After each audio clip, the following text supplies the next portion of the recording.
Y ahora, para hablar sobre el rally favorable en el que está la moneda mexicana, saludo con mucho gusto aquí en el estudio a James Salazar, analista económico senior de CI Banco. ¿Cómo estás, James? Hola, muy bien, Elena. Gracias. Cuéntanos, ¿a qué factores internos se debe este rally favorable por el que está atravesando la moneda mexicana?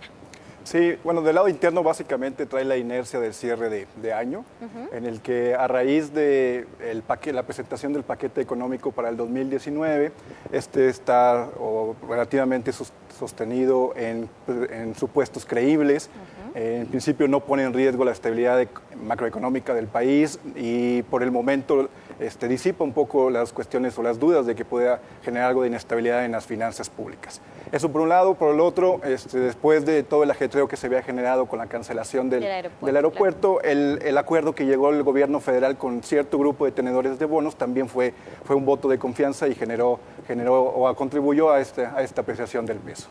¿Y a qué factores externos se puede deber el que esté ganando terreno el dólar, el peso frente al dólar? El peso.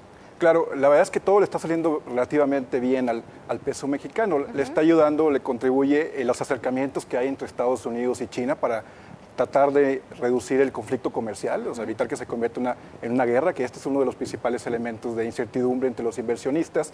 Y también está contribuyendo mucho el cambio o el spin que hizo la Reserva Federal, sobre todo no solamente de la parte del presidente Jerome Powell, sino también de la mayoría de sus integrantes, que consideran que la autoridad monetaria puede ser paciente, puede ser flexible, y esto el mercado lo interpreta que en determinado momento puede hacer una pausa en su proceso de normalización de tasas.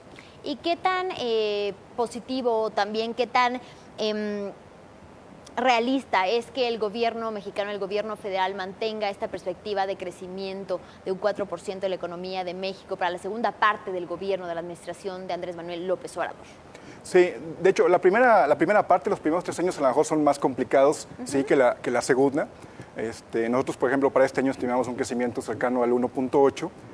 Sí pensamos que el 2020 todavía puede ser un poco más complicado si Estados Unidos cae en recesión. El 4% generalmente es como hablar del potencial de crecimiento del PIB de México. O sea, la mayoría de los analistas siempre pensábamos, bueno, debería estar creciendo la economía entre 3 y 4% y de ahí comenzamos a restarle.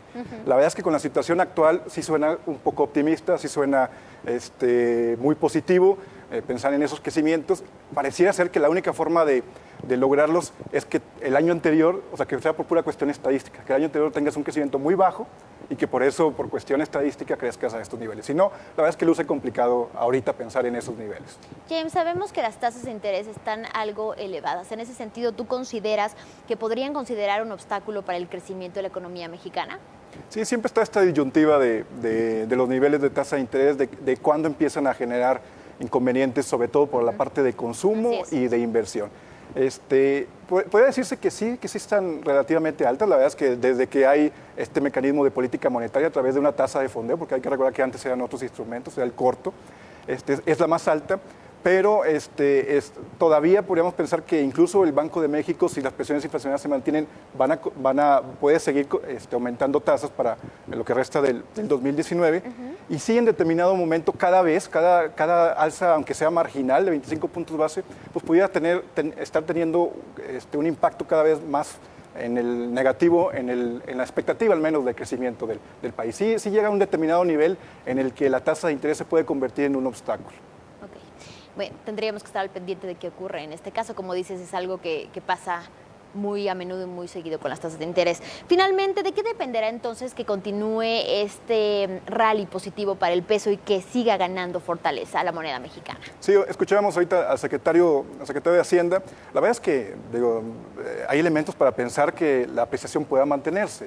O sea, si las cosas siguen siendo positivas sobre todo en el tema comercial de Estados Unidos y China, si el mensaje de la Reserva Federal continúa en que pueden hacer una pausa en el proceso de normalización, pues a lo mejor hay margen efectivamente para llegar a los 19 o incluso romper hacia abajo los 19. Y esto ayuda generalmente a recordar los niveles previos que teníamos.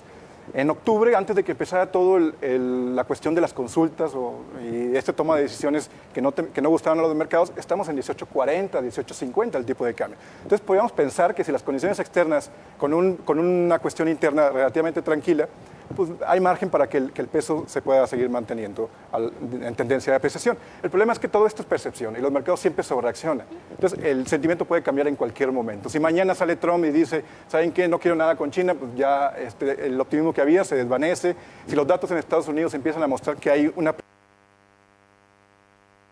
El mercado va a tener que alinear la expectativa que tiene la Reserva Federal, entonces eso también le podría jugar en contra. Entonces, hay mucho riesgo todavía para pensar que se consolidaría una tendencia de apreciación en lo que resta del año.